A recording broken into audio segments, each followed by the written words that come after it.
So there's been a lot in the news lately about whether or not we can get our dogs sick or our dogs can make us sick or other pets. So could our best friend make us sick? From service animal to loyal companion, dogs really are man's best friend. But could we be their worst enemy? A woman's dog was seized by authorities because she had the Ebola virus. The authorities euthanized the dog because they worried the owner possibly gave him the disease. Nobody knows if the dog had Ebola, but can your beloved pet carry such a deadly disease? Veterinarian Dr. Courtney Campbell joins us once again to weigh in on this because this is an emotional time with Ebola in the headlines, and a number of people have been affected, have pets.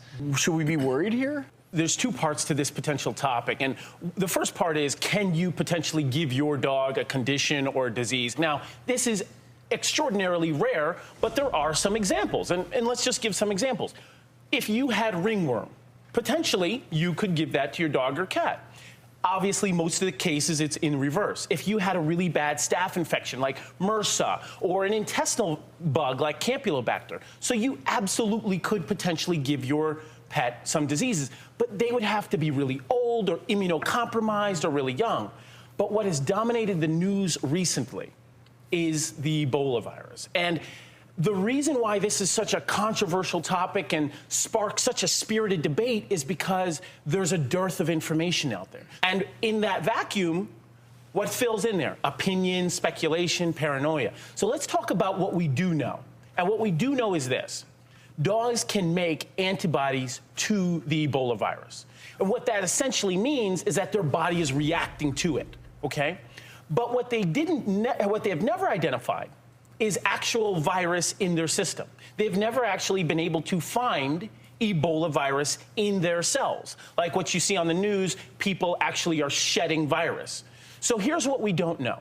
Do dogs experience what we call a transient or flash infection and their body just quickly gets rid of it?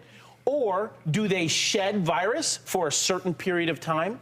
We don't know that. They've never found the virus in their cells. In other words, the Ebola virus, if theoretically your dog were infected with it, your dog probably isn't going to get sick from it. That's the key. So we know, number one, they make antibodies, and number two, they don't get sick. So can a dog go and lick his owner, who actually has Ebola, and potentially transmit and go lick someone else and potentially transmit Ebola to the person that they licked? So can they be a vector? Yeah. The answer is we don't know. Here's what they did see.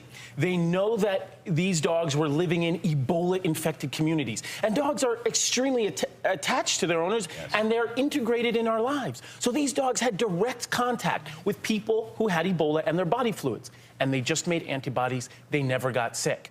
So if they have antibodies in their system, and they go and lick you, but they don't have the virus in their system, how can they transmit something that they don't even have? Like, theoretically, if they ate a bunch of vomit that had the virus in it and then went and licked your lips, you know, maybe that's a theoretical... Particularly since the vomit is still on their lips. That's particularly disgusting. But the good news here is that there's no reason to go out there and have mass euthanizations of pets, whether it be in Africa or if this virus continues to spread. Courtney, thank you. Yeah, thank you. Yeah, absolutely.